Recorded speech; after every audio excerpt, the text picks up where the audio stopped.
আসসালামু আলাইকুম, কেমন আছেন সবাই? আশা করি সবাই আল্লাহর রহমতে ভালোই আছেন। দেখতেই পাচ্ছেন যে যারা ৩৫ প্রত্যাশী তারা কিন্তু খুব বেশি পরিমাণে উঠে পড়ে লেগেছে ৩৫ কার্যকর করার জন্য। অর্থাৎ বয়সের যে একটা বাধা, বয়সের যে একটা গণ্ডি, সেটা মানে সেই বাধাটা ভেঙে ফেলার জন্য তারা কিন্তু সর্বদা চেষ্টা করে যাচ্ছে এবং তাদের সাথে কিন্তু আমরাও একই সারিতে কাঁধে কাঁধ মিলিয়ে সাপোর্ট দিয়ে যাচ্ছি। দেখেন ৩৫ হলে কিন্তু অনেকের জন্যই সুবিধা হবে। তো আমরাও কিন্তু মনে মনে চাই, আমরাও মন থেকে চাই যে ৩৫ হোক, ৩৫ হোক, ৩৫ হোক। আর যারা আছেন তারা অবশ্যই ৩৫-এর জন্য লড়াই করবেন, ৩৫-এর জন্য বলবেন। আমরা এটাই আশা করি। হ্যাঁ, ৩৫ হলে সবার জন্যই মোটামুটি ভালো হবে। অনেকে দেখা যাচ্ছে যে বয়স শেষ হয়ে গেছে, চাকরি করার সুযোগ পায়নি বা চাকরি পাওয়ার সুযোগ পায়নি। যেমন ধরেন অনেকে আছে করোনার জন্য কিন্তু অনেক বয়স নষ্ট হয়ে গেল। তারপরেও বর্তমান যে সিচুয়েশন, সেই সিচুয়েশন থেকেও কিন্তু অনেকের অনেক অসুবিধা হলো। তো এই যে সব সিচুয়েশনগুলো, এইগুলো পার হয়েই কিন্তু এইগুলোর আমার মনে হয় যুক্তিগত যুক্তির দিক থেকে কিন্তু ৩৫ অবশ্যই দাবিদার।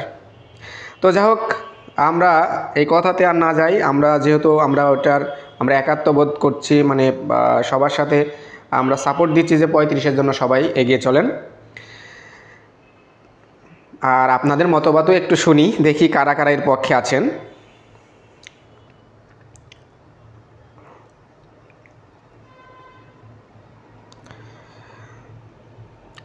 কে কোথা থেকে লাইভে যুক্ত হয়েছেন একটু জানাবেন। আজকে কিন্তু আপনাদের গণিতের স্পেশাল ক্লাস।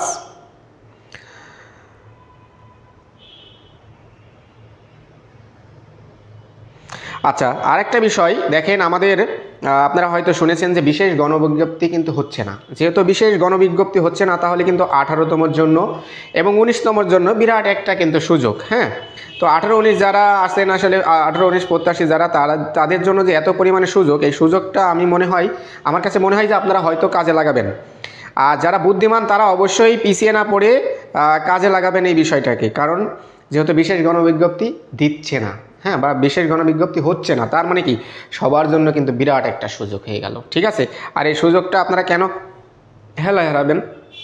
সুযোগটা লুফে নেন, এটা আপনাদের জন্য অবশ্যই কার্যকর হবে।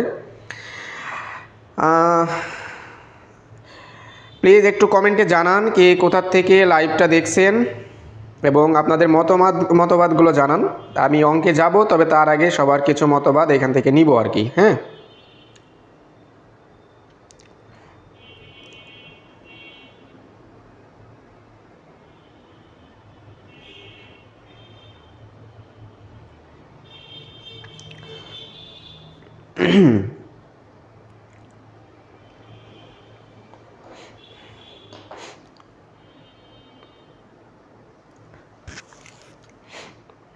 ওকে। আচ্ছা, যাই হোক, আপনাদের মোটামুটি অনেকের অনেক কমেন্ট দেখছি। তো যাই হোক, আমরা আমাদের মূল কাজে চলে যাই। আমাদের যেটা বিষয়, দেখেন আপনারা যদি এখন একটু এই সুযোগটাকে কাজে লাগান, তাহলে কিন্তু ভালো একটা ফল আশা করতেই পারেন, বা ভালো একটা কিছু অবশ্যই আশা করতে পারেন, ভালো একটা স্বপ্ন কিন্তু দেখতেই পারেন। আর তার জন্য কিন্তু আপনাদেরকে উঠে পড়ে লাগতে হবে। আর উঠে পড়ে যারা লাগবে তারা কিন্তু ভালো একটা ফলাফল অবশ্যই পাবে। ঠিক আছে, যারা 19তমর জন্য চেষ্টা করছেন, তাদের বলবো বসে না থেকে এখন থেকেই চেষ্টা করতে লাগে যান। ঠিক আছে, দেখবেন যে আপনাদের স্বপ্ন কিন্তু, আপনাদের যে লক্ষ্য, সেটা কিন্তু অবশ্যই পূরণ করতে পারবেন।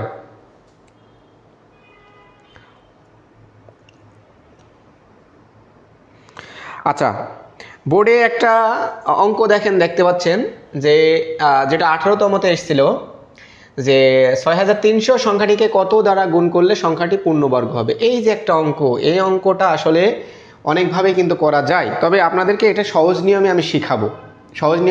তবে তার আগে কে কে এটা পারবেন তারা একটু দেখেন তো উত্তর করতে পারেন কিনা, একটু যেটা বোর্ডে আছে এইটা যদি আপনারা কেউ পারেন তাহলে প্লিজ একটু কমেন্টে উত্তরটা জানান। পারলে ভালো, না পারলেও কোনো অসুবিধা নাই, না পারলে আমি তো করেই দেবো। সো এটা নিয়ে চিন্তা করার কিচ্ছু নাই, ঠিক আছে? ওকে, আপনারা একটু ট্রাই করেন, দেখি দেখি কে কে অ্যান্সার করতে পারেন।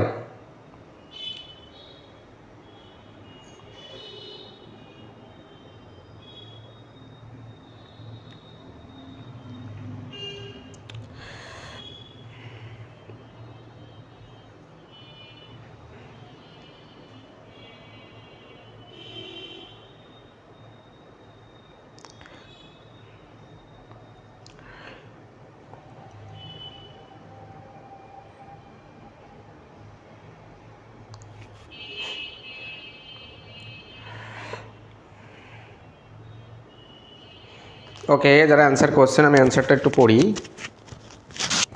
আচ্ছা, একটু করবেন প্লিজ, দেখি অ্যান্সারটা করেন আপনারা।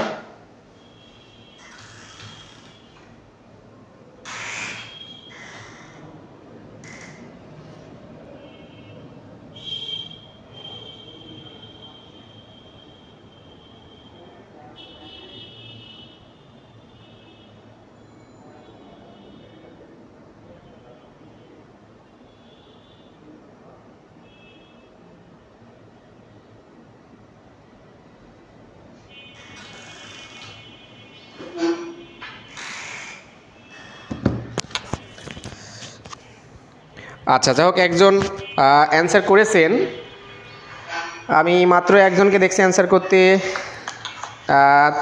তাহমিদ স্নেহা। আচ্ছা, যাই হোক, একজন অ্যান্সার করেছেন, তাহমিদ স্নেহা অ্যান্সার করেছেন। দেখি আর কেউ অ্যান্সার যদি পারেন তাহলে অ্যান্সারটা করতে পারেন। আচ্ছা, যাই হোক, যারা না পারবেন তারা একটু খেয়াল করেন, এই অঙ্কটা কিন্তু অনেক কঠিন না, এই অঙ্কটা কিন্তু অনেক সহজ। একটু ভালো করে একটু যদি আপনারা মনোযোগ দিয়ে দেখেন তাহলে দেখবেন যে অঙ্কটা আসলেই অনেক সহজ। একটু খেয়াল করেন, দেখেন এখানে যে জিনিসটা আছে সেই জিনিসটা আপনাকে কি করতে হবে, এই কোয়ালিটির অঙ্ক যখনই আসবে আপনার প্রথম কাজ হবে কি, প্রথম কাজ হবে এখানে যে জিনিসটা দেওয়া আছে এই জিনিসটাকে ভাঙা। কি দেওয়া আছে দেখেন তো, 6300। এই 6300কে আপনার কি করতে হবে, ভাঙতে হবে। আপনি এই জিনিসটাকে কত দিয়ে ভাঙতে পারবেন, 2 দিয়ে। 2 দিয়ে ভাঙলে কত হয় দেখেন তো, 2 দিয়ে ভাঙলে হয় হলো 3150। ওকে, আবার আপনি এটাকে 2 দিয়ে ভাঙতে পারবেন, তাহলে কত হবে বলেন তো, 1575। ওকে, এরপরে আপনি এটাকে আবার যদি আপনি 2 দিয়ে তো আর ভাঙা যাচ্ছে না, তাহলে আপনি কত দিয়ে ভাঙবেন, 3 দিয়ে। তাহলে 3 5 15, 3 দুগুণে 6, আর 3 5 15। আচ্ছা, এটাকে আবার কত দিয়ে ভাঙা যাবে, 5 দিয়ে। দেখেন 5 দিয়ে ভাঙলে 5 কে 5, 0 5 5 25, 105। আবার এটাকে 5 দিয়ে ভাঙা যায়, তাহলে 5 দুগুণে 10, 5 সরি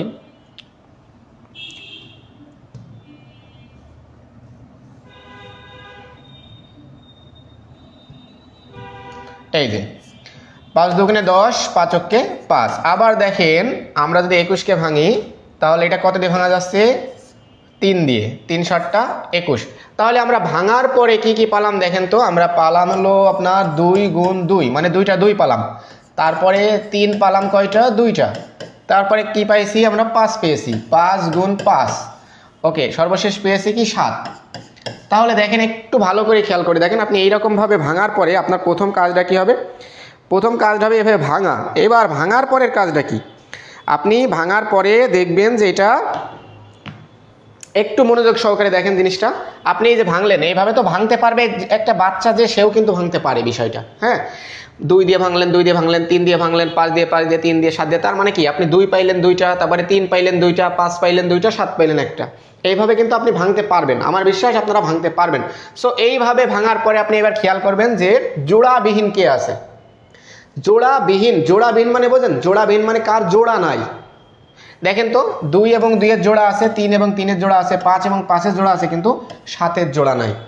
তো যার জোড়া নাই তার সাথে তাকে গুণ করে আমাদের পূর্ণবর্গ করতে হবে। কারণ কি, যে কোনো জিনিসের বর্গ মানে কি, সেই জিনিসের সাথে সেই জিনিসের গুণ। অর্থাৎ এই স্কয়ারের বর্গ মানে কি, a গুণ a। ঠিক একই রকম ভাবে দেখেন, একটু খেয়াল করেন, তাহলে 2 এর বর্গ তার মানে কি 2 গুণ 2, 3 এর বর্গ তার মানে কি 3 গুণ 3, 5 এর বর্গ মানে কি 5 গুণ 5, কিন্তু 7 এর বর্গ দেখেন হতে হলে কি সাথে সাথে আরেকটা 7 লাগবে, অর্থাৎ আমাদের এই সংখ্যাটিকে কত দ্বারা গুণ করলে সংখ্যাটি পূর্ণবর্গ হবে বলেন তো? 7 দ্বারা গুণ করলে। ঠিক আছে, তার মানে এই যে পুরোটা আপনি ভাঙার পরে যে জিনিসটা পাচ্ছেন, এই জিনিসের মধ্যে দেখবেন যে এই জিনিসটা জোড়াবিহীন। জোড়াবিহীন যদি আপনার এখানে থাকলো মনে করেন 7 থাকলো গুণ মনে করেন যে 3 আছে, 7 এবং 3 দুইটা জিনিসই আপনার জোড়াবিহীন আছে, তাহলে আপনি দুটাকেই গুণ করবেন। তাহলে কত হবে বলেন তো? একটা 7 গুণ করবেন আর একটা 3 গুণ করবেন, তার মানে 3 7টা কত হয়? 21 হয়। কিন্তু এখন তো আমাদের জোড়াবিহীন শুধু একটা সংখ্যা আছে, কোনটা বলেন তো? 7। তার মানে কি আমাদের এখানে কত গুণ করতে হবে বলেন তো? 7 গুণ করতে হবে। কি পারা সম্ভব না এই কোয়ালিটির অঙ্ক? আচ্ছা, এই কোয়ালিটির অঙ্ক পরীক্ষাতে যদি আসে আপনারা পারবেন কি না একটু কমেন্টে প্লিজ জানান, একটু কমেন্টে জানান যদি আপনারা এই কোয়ালিটির অঙ্ক পরীক্ষাতে আসলে পেরে থাকেন বা পারবেন। যদি আমি নিশ্চয়তা পাই তাহলে আমি নেক্সট অঙ্কে একটু বোঝানোর জন্য আগাতে পারি। ঠিক আছে, প্লিজ একটু জানান। আচ্ছা, যে যেখান থেকে দেখছেন ক্লিয়ারলি আমার কথাগুলো শুনতে পাচ্ছেন কিনা এবং ভিডিওটা ক্লিয়ারলি দেখতে পাচ্ছেন কিনা একটু প্লিজ জানান। যদি কমেন্টে জানান তাহলে আমার জন্য একটু সুবিধা হয়। ঠিক আছে,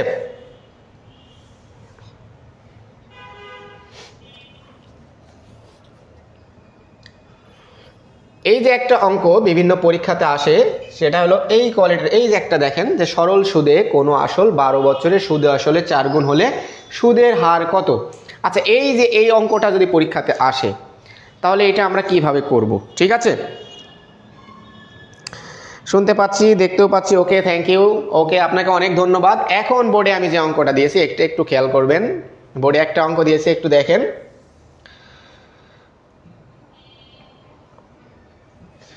সরল সুদে কোনো আসল 12 বছরের সুদে আসলে 4 গুণ হলে সুদের হার কত? সুদের হার কত?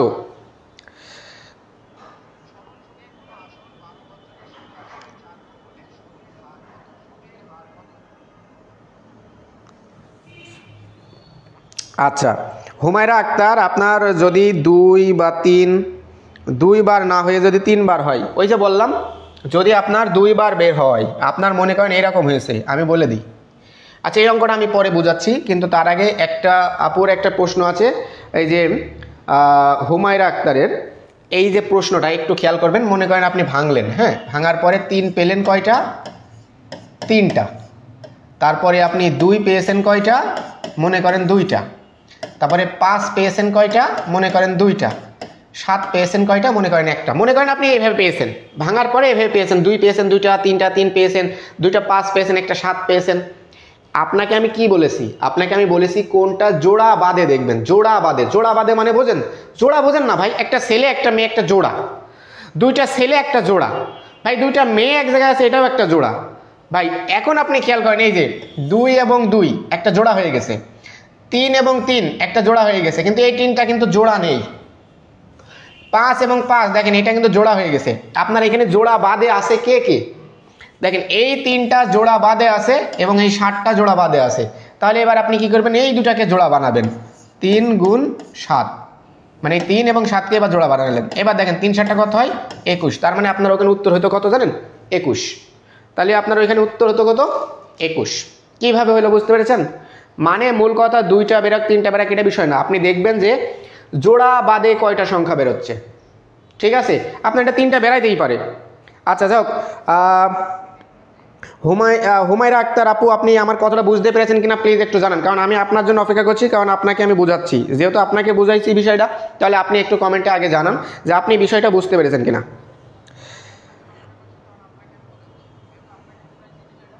প্লিজ আপনি একটু কমেন্টে জানান, কারণ বিষয়টা আমি আপনার জন্যই বুঝাইছি। আমি বলেছি যে জোড়া বাদে দেখেন 3, এখানে কিন্তু আপনার কথা মতো আমি কিন্তু 3টা 3 দিয়েছি, 5 দিয়েছি, 2টা 7 দিয়েছি, একটা। তার মানে কি আমি বলেছি জোড়া বাদে কে আছে? দেখেন 2 এবং 2 এটা কিন্তু একটা জোড়া, 3 আর 3 এটা জোড়া, কিন্তু এই একটা 3 কিন্তু জোড়া না, মানে জোড়া নেই। ওর জোড়া হইতে হলে কিন্তু 2টা হওয়া লাগে।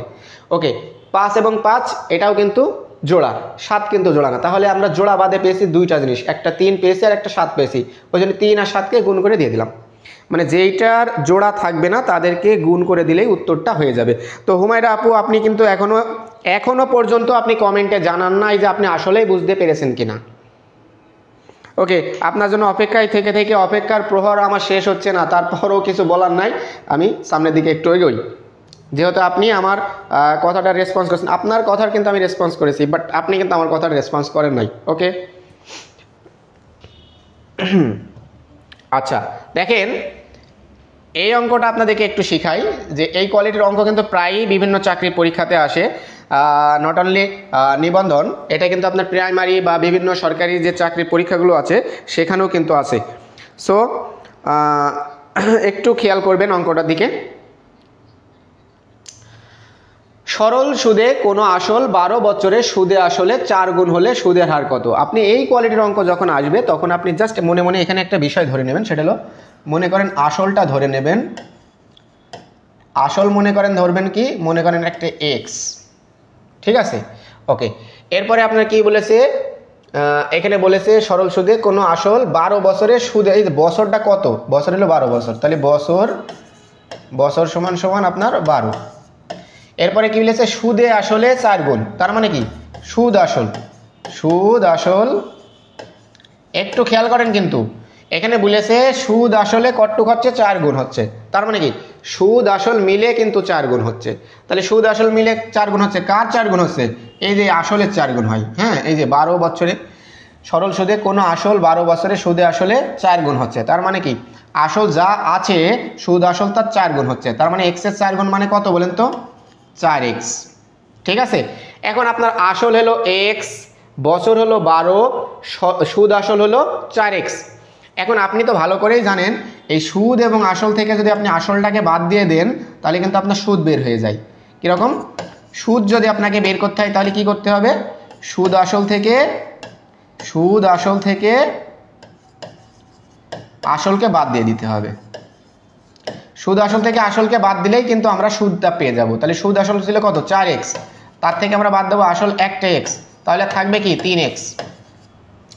তাহলে কি দাঁড়াচ্ছে দেখেন তো, আমাদের কিন্তু এখানে সুদ বেরিয়ে গেছে 3x, তাহলে আমরা সবগুলো তথ্য কিন্তু আমরা পেয়ে গেছি।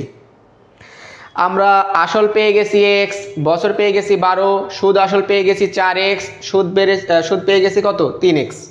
এইভাবে আপনাকে আগে বের করে নিতে হবে। আপনি যখন এটা বের করে নিতে পারবেন তখন আপনার অঙ্ক কিন্তু খুব সহজে হয়ে গেল। এখন আপনি দেখেন আপনাকে কি বের করতে দিয়েছে, সুদের হার। এখন আপনি জাস্ট সুদের হারের সূত্রটা ফেলে দেবেন, অঙ্ক ক্লিয়ার।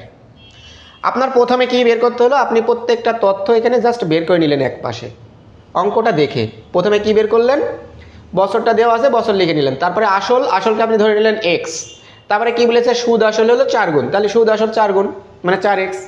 এবার আপনি আসল পেলেন, সুদ আসল পেলেন, তাহলে কি সুদ আসল থেকে আসলকে বাদ দিলে সুদটা বের হয়ে যাচ্ছে, তার মানে সুদ আসল থেকে আসলটা বের করে দিয়ে আপনি সুদ বের করে নিলেন।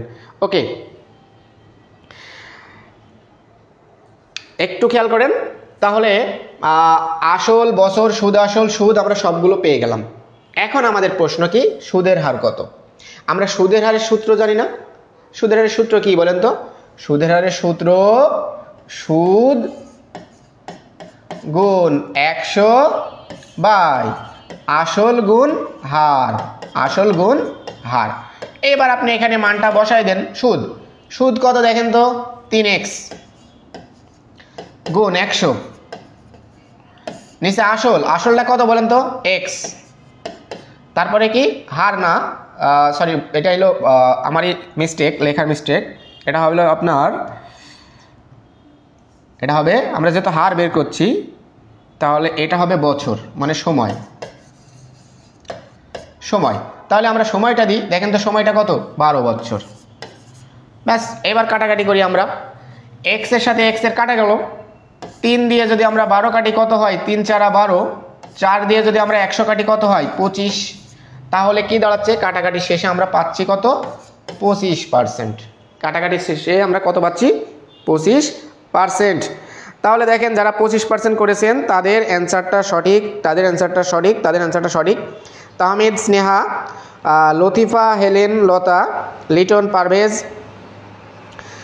গোলাম সরোয়ার ভাই লিখেছেন এমন সময় এই ক্লাস স্টার্ট করেন, নামাজ পড়তে যেতে হয় না, আচ্ছা ঠিক আছে, ওকে থ্যাংক ইউ ভাইজান, আমরা পরবর্তীতে ক্লাসটা একটু আগে নেওয়ার চেষ্টা করব, ঠিক আছে।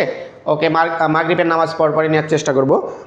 যাই হোক, মিস্টেক বলতে পারেন, সরি, তার জন্য আপনার কাছে দুঃখিত। আচ্ছা, যাই হোক, আপনি কিছু মনে নেন না, এর পরবর্তীতে আমরা চেষ্টা করব ক্লাসটা মোটামুটি মাগরিবের নামাজের পরে নেওয়ার। ঠিক আছে, থ্যাংক ইউ ভাইজান, আপনি যে যুক্ত হয়েছেন এর জন্য আপনাকে অসংখ্য ধন্যবাদ। তবে চেষ্টা করবেন আমাদের ফ্রি ক্লাসগুলোতে থাকার। ঠিক আছে, আশা করি যে ভালো কিছু পাবেন ইনশাল্লাহ। আচ্ছা, তো এইখানে এই প্রশ্নের আরও কারো কিছু যদি কোনো প্রশ্ন থাকে আপনারা একটু বলতে পারেন। আচ্ছা, একজন লিখেছেন এমএসটি সুলতানা মৌ, কাটাকাটিটা আরেকবার বোঝান। ওকে, দেখেন একটু কাটাকাটিটা যদি আরেকবার বুঝাইতে হয় একটু খেয়াল করবেন। আমি কাটাকাটিটা দরকার হলে আরেক জায়গায় তুলি। হ্যাঁ, কীরকম? আমাদের সূত্রটা আমরা কি জানি? আমরা সূত্রটা জানি সুদের হারের সূত্র, সুদ গুণ 100 বাই আসল গুণ সময়। ওকে, সুদটা কত বলেন তো? সুদ হলো 3x, সুদ কত হচ্ছে? 3x। আচ্ছা, তারপরে কি দাঁড়াচ্ছে? তারপরে দাঁড়াচ্ছে 100। আচ্ছা, নেক্সট কি আছে দেখেন তো? নিচে আছে আসল, আসল কত? x। তারপরে আমাদের কি? সময়, সময়টা কত দেখেন তো? 12 বছর। এইবার আপনি একটু কাটাকাটিটা ভালো করে দেখেন। x এবং x কে কেটে দিলাম, x এবং x কেটে দিলাম। এবার 3 দিয়ে আপনি 12কে কাটেন, 3 4 12 হয়। 3 দিয়ে যদি আপনি 12কে কাটেন তাহলে কি হয়? 3 4 12, অর্থাৎ 4 বের হলো। 3 দিয়ে 12 কাটলে 4 বের হলো। এবার আপনি কি করবেন? 4 দিয়ে আপনি 100কে কেটে দেন। 4 দিয়ে 100 কাটলে কত হয় বলেন তো? 25। 4 দিয়ে 100 কাটলে কত হয়? 25। কারণ কি? 4 25-এ 100, 4 25-এ 100। ওকে, তাহলে আমাদের কাটাকাটি শেষে কত বের হলো? 25, অর্থাৎ 25%। ওকে, আপনি যদি লাল কালিটা কেটে দিলে ভালো বুঝতে পারেন তাহলে লাল কালি আমরা চেঞ্জ করব। ঠিক আছে, এর পরবর্তী অঙ্কটা আমরা লাল কালি ব্যবহার করবো, লাল কালি বাদ দিব ইনশাল্লাহ। ঠিক আছে, ওকে। এখন দেখেন, যেহেতু এটা আপনারা বুঝতে পেরেছেন,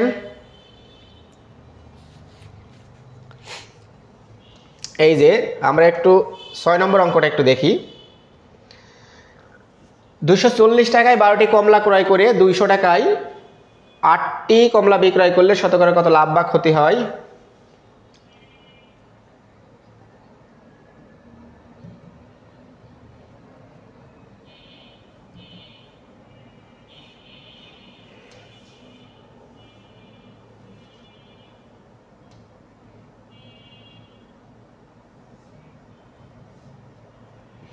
দেখেন তো এবার ঠিকঠাক দেখা যাচ্ছে কিনা? কালিটা আমি একটু চেঞ্জ করেছি, এবার বোঝা যায় কিনা? বোঝা গেলে বলবেন, না বোঝা গেলেও বলবেন। আমি কিন্তু আপনাদের সুবিধার্থেই কিন্তু একটু চেঞ্জ করেছি, একটু প্লিজ একটু যদি বলতেন।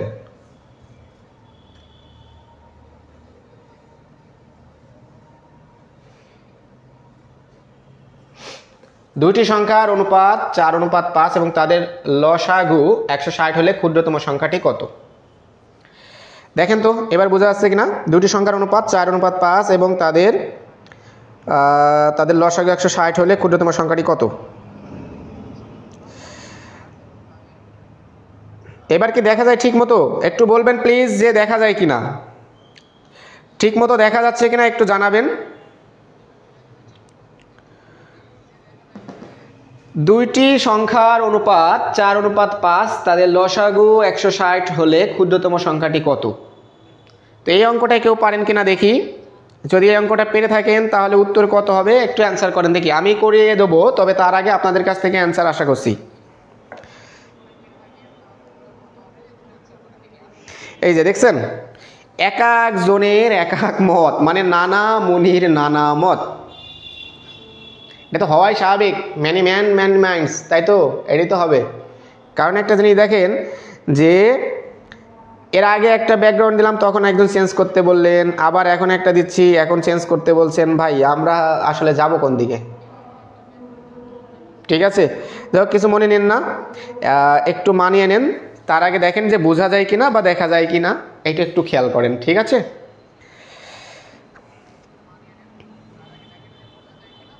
আচ্ছা, বোর্ডে যেটা দিয়েছি সেই অঙ্কটার উত্তর কেউ করতে পারেন কিনা একটু দেখি। দুইটি সংখ্যার অনুপাত 4:5 এবং তাদের লসাগু 160 হলে ক্ষুদ্রতম সংখ্যাটি কত? দেখি কেউ পারেন কিনা। আমি করে দেবো, তবে তার আগে কেউ পারেন কিনা একটু করতে দিলাম আর কি।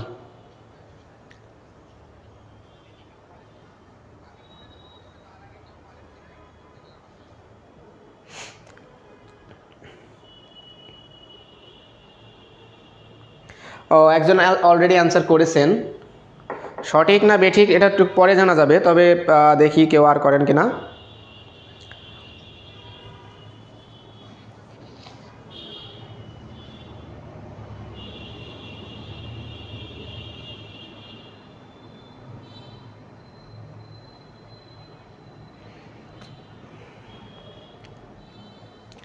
আচ্ছা, যারা ভিডিওটা দেখছেন একটু প্লিজ শেয়ার করে দেন। আপনারা যত শেয়ার করবেন ভিডিওটা তত মানুষের দরবারে পৌঁছায় যাবে এবং তারা ততটা শিখতে পারবে। আমার মনে হয় আপনাদের কাছ থেকে এইটুকু তো চাওয়া থাকতেই পারে। কারণ কি, মনে করেন আপনাদের কাছ থেকে তো ফ্রি ক্লাসের জন্য কোনো টাকা নেওয়া হচ্ছে না। আপনাদের কাছ থেকে ফ্রি ক্লাসের জন্য জাস্ট বলা হচ্ছে যে আপনারা ভিডিওটা শেয়ার করে দেবেন। যত বেশি শেয়ার করবেন তত বেশি মানুষের দরবারে ভিডিওটা পৌঁছাবে, তত আমাদের শেখানোর প্রতি যে স্প্রিয়া সেটা কিন্তু বেড়ে যাবে। সো আপনারা কালক্ষেপণ না করে, আপনারা কার্পণ্য না করে প্লিজ একটু ভিডিওটা শেয়ার করে দেন। আর যারা অ্যান্সার করেছেন 32, তাদের অ্যান্সারটা সঠিক নাকি বেঠিক এখনই জানতে পারবেন, আমি যখনই করে দেবো। একটু খেয়াল করেন, আমি বোর্ডে বিষয়টা একটু করাচ্ছি। একটু দেখেন, যারা পারেন নাই আর কি, মানে এখনও যারা বোঝেন নাই তারা একটু বোঝার চেষ্টা করবেন।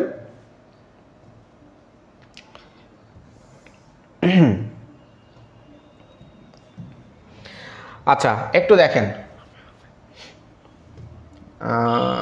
কি যে হবে না, দুইটি সংখ্যার অনুপাত 4:5। তার মানে কি, এখানে কিন্তু দুইটা সংখ্যা আছে। তার মানে কি, এই যে একটি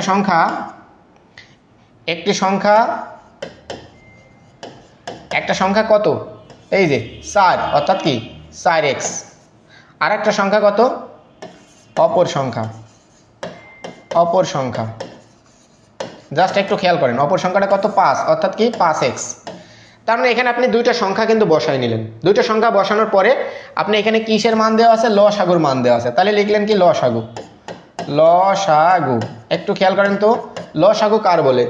লসাগু বলে এই দুইটার মধ্যে যেটা কমন যায় সেটা নিতে হবে, এবার কমন বাদে যেগুলো আছে সেগুলো নিতে হবে। তাহলে প্রথমে আমরা কমন পাচ্ছি কাকে, এক্স কে কমন পাচ্ছি, এই জন্য এক্স নিলাম। আর কমন বাদে কে কে আছে, 4 এবং 5, তার মানে 4 গুণ 5। তাহলে আমরা কত পাচ্ছি, 4 5 20x। আর এই 20x মানে কত দেখেন তো, একটু জিনিসটা খেয়াল করেন। আমরা যে 20x বের করলাম লসাগুতে, তাহলে এই 20x সমান সমান, মানে লসাগু সমান সমান, এখানে লসাগুর মান দেওয়া কত, 160। আমরা লসাগু বের করেছি কত, 20x। তার মানে লসাগু মানে আমরা বের করেছি 20x, আবার প্রশ্নে দেওয়া আছে লসাগু মানে 160। তার মানে কি 20x সমান সমানই 160। ঠিক আছে, ওকে।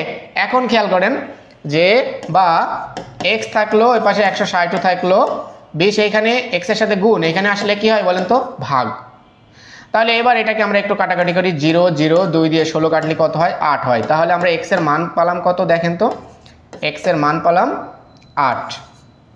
এখন আমাদের প্রশ্নে কি বের করতে দিয়েছে, আপনি x এর মান বের করলেন। আপনি প্রথমে একটা সংখ্যা ধরে নিয়েছিলেন কত, 4x, আরেকটা সংখ্যা ধরে নিয়েছিলেন কত, 5x। আপনার প্রশ্নে লসাগু দেওয়া আছে, ওই জন্য আপনি লসাগু বের করলেন। লসাগুটা কে বের করতে হয়, দুইটার মধ্যেই যেটা কমন সেটা নিয়েছি, এবার কমন বাদে যা আছে সেই দুইটা নিয়েছি। মানে লসাগু সিস্টেমটা কি, যেটা কমন সেটা নিব একটা, যেটা কমন না সেটাও আমরা নিব। তাহলে কমন যে দুইটা ছিল তার ভিতর থেকে আমরা একটা নিয়েছি, কমন বাদে 4 এবং 5 ছিল, আমরা 4 এবং 5 নিয়েছি। এবার আমরা কি করব, এগুলো গুণ করে দেব, 4 5 20, 20x। এখন দেখেন আমরা লসাগু বের করলাম 20x, আবার প্রশ্নেও দেওয়া লসাগু কত, 160। তার মানে কি এই 20x মানেই তো 160। ওকে, x থাকলো, 20টা এই পাশে গুণ, ওই পাশে গেলে কি হয়, ভাগ। শূন্যর সাথে শূন্য কেটে গেল, এই যে 2 দিয়ে 16 কাটলে কত হয়, 8 হয়। অর্থাৎ x এর মান কত বের হলো, 8। এখন আপনার প্রশ্নে যেটা বলবে সেটা আপনি অ্যান্সার বের করবেন। এখন যদি আপনার প্রশ্নে বলে, এখানে প্রশ্নে কি বলেছে, ক্ষুদ্রতম সংখ্যা। ক্ষুদ্রতম সংখ্যা মানে কি, এই দুটোর মধ্যে ক্ষুদ্রতম কে, ক্ষুদ্রতম নিশ্চয়ই এই যে 4x না 5x, কোনটা ক্ষুদ্রতম, ক্ষুদ্রতম মানে কি ছোট, তাহলে ছোটটা কোনটা, 4x। তাহলে আপনার কত হবে, 4 গুণ কত, x, x এর মান কত, 8। তাহলে 4 8টা কত হয়, 32। এখন যদি আপনার তার মানে এটা 32 উত্তর হচ্ছে। এখন যদি আপনার প্রশ্ন বলতো যে বৃহত্তম সংখ্যাটি কত, তাহলে কি হতো, 5x হতো। তার মানে 5 এর সাথে 8 গুণ করলে 5 8টা কত হতো, 40 হতো। এখন ইন কেস আপনাকে ক্ষুদ্রতম সংখ্যাও বলে নাই, বৃহত্তম সংখ্যাও বলে নাই, আপনাকে বলল যে গসাগু কত, তাহলে আপনি এটা কি গসাগুটা কিভাবে বের করতেন বলেন তো? অতএব গসাগু, আচ্ছা গসাগু কিভাবে বের করতে হয় দেখেন তো, এই দুইটার মধ্যেই যেটা কমন সেটা নিতে হয় গসাগু হিসাবে, আর একটাও কিন্তু মেলছে না। তাহলে গসাগু কত বলেন তো? এক্স। তাহলে এক্স এর মান কত বলেন তো? 8। তার মানে গসাগু কত বলেন তো? 8। তাহলে এক প্রশ্ন দিয়েই কিন্তু আপনার অনেক রকমের অ্যান্সার আসে, এক প্রশ্ন দিয়ে কিন্তু আপনার অনেক রকমের অ্যান্সার আসে। সো আপনার এটা কিন্তু মাথায় রাখতে হবে, প্রশ্ন আসলে কি বলেছে, প্রশ্ন আপনাকে কি বের করতে বলেছে, এইটার দিকে আপনাকে খেয়াল করতে হবে, এইটার দিকে আপনাকে ফোকাস করতে হবে, ঠিক আছে? প্রশ্ন আপনাকে কি বলেছে, প্রশ্ন আসলে কি চাচ্ছে সেটা আপনাকে দেখতে হবে। প্রশ্নে আপনাকে এখানে দেখেন ক্ষুদ্রতম সংখ্যা বের করতে দিয়েছে, আপনি ক্ষুদ্রতম সংখ্যা বের করলেন। প্রশ্ন যদি আপনাকে বৃহত্তম সংখ্যা বের করতে বলে, আপনি বৃহত্তম সংখ্যা বের করলেন। ক্ষুদ্রতম সংখ্যা কত? 32। বৃহত্তম সংখ্যা কত হচ্ছে? 5 40। আপনাকে যদি প্রশ্নে গসাগু বের করতে বলে, আপনি গসাগুটা বের করলেন। নিয়ম কিন্তু এক, নিয়ম কিন্তু এক, নিয়ম কিন্তু এক, ঠিক আছে? সো এটা কিন্তু কঠিন কিচ্ছু না, কঠিন কিচ্ছু না। সো আপনারা এটা একটু খেয়াল করবেন যে আসলে প্রশ্নে কি বলছে সেটা, ঠিক আছে? যাক, আমরা আসলে বিগত সালের প্রশ্ন অর্থাৎ 18তম নিবন্ধনে যে প্রশ্ন হলো সেই প্রশ্নের আলোকে আপনাদের সমাধান দেওয়ার চেষ্টা করেছি, ঠিক আছে? মোটামুটি কয়েকটা বোঝানোর চেষ্টা করলাম। আমরা ফ্রি ক্লাসে প্রতিনিয়ত আমরা প্রত্যেক দিন ফ্রি ক্লাস থাকবে, আমরা আশা করব যে আপনারা আমাদের ফ্রি ক্লাসগুলোতে অ্যাটেন্ড করবেন। অন্ততপক্ষে ফ্রি ক্লাসে অ্যাটেন্ড করে হলেও আমাদের ক্লাসগুলো কিছুটা করবেন, আপনাদের হয়তো এখান থেকে কিছুটা হলেও জ্ঞান অর্জন হইতে পারে, ঠিক আছে? যেটা আপনাদের 19তম নিবন্ধনের পিলির জন্য অথবা প্রাইমারি পরীক্ষার জন্য অথবা যে কোনো সরকারি চাকরির জন্য গণিতের জন্য বিশেষভাবে খুব ভালো কার্যকরী হতে পারে। সো আশা করব যে পরবর্তী ক্লাসগুলোতে আপনারা অ্যাটেন্ড করবেন। আর আরেকটা বিষয়, আমাদের পেইড ব্যাচে ক্লাস রানিং আছে। 19তম পেইলের জন্য যে পেইড ব্যাচ, সেটার অলরেডি কিন্তু ভর্তি কার্যক্রম শুরু হয়ে গেছে, ক্লাস কার্যক্রম শুরু হয়ে গেছে। সো যারা ভর্তি হতে চান আমাদের পেইড ব্যাচের গ্রুপ পেইড ব্যাচে ভর্তি হয়ে যেতে পারেন। আর তার জন্য আমাদের ডেসক্রিপশন বক্সে যে নাম্বার দেওয়া আছে সেখানে একটু যোগাযোগ করতে পারেন, সাদিক স্যার পেজে যোগাযোগ করে ভর্তি হতে পারেন, আমাদের পেইড ব্যাচের ক্লাসগুলো করতে পারেন। আপনারা অবশ্যই উপকৃত হবেন, আমি এইটা কথা দিচ্ছি ইনশাল্লাহ, ঠিক আছে? ওকে, আজকের ফ্রি ক্লাসটা এখানেই শেষ করছি। সবাই ভালো থাকবেন, সুস্থ থাকবেন এবং আগামীকালকের ফ্রি ক্লাসে অ্যাটেন্ড করবেন সেই কামনা ব্যক্ত করে আজকে এখানেই শেষ করছি। আল্লাহ হাফেজ। আর আমি আবার বলছি যে যেহেতু বিশেষ গণবিজ্ঞপ্তিটা নাই, যেহেতু বিশেষ গণবিজ্ঞপ্তিটা বন্ধ করে দিয়েছে বা বিশেষ গণবিজ্ঞপ্তি হচ্ছে না, সো আপনারা কেন ট্রাই করবেন না? উঠে পড়ে লাগেন, কাঁচা মেরে লাগেন, যাতে 19তমতে বা 18তমতে আপনারা শিক্ষক হয়ে যেতে পারেন, সেই প্রত্যয় নিয়ে এগিয়ে থাকেন, ঠিক আছে? ওকে, সবাই ভালো থাকবেন, সুস্থ থাকবেন, সবার জন্য শুভকামনা, আমার জন্য দোয়া রাখবেন। আল্লাহ হাফেজ।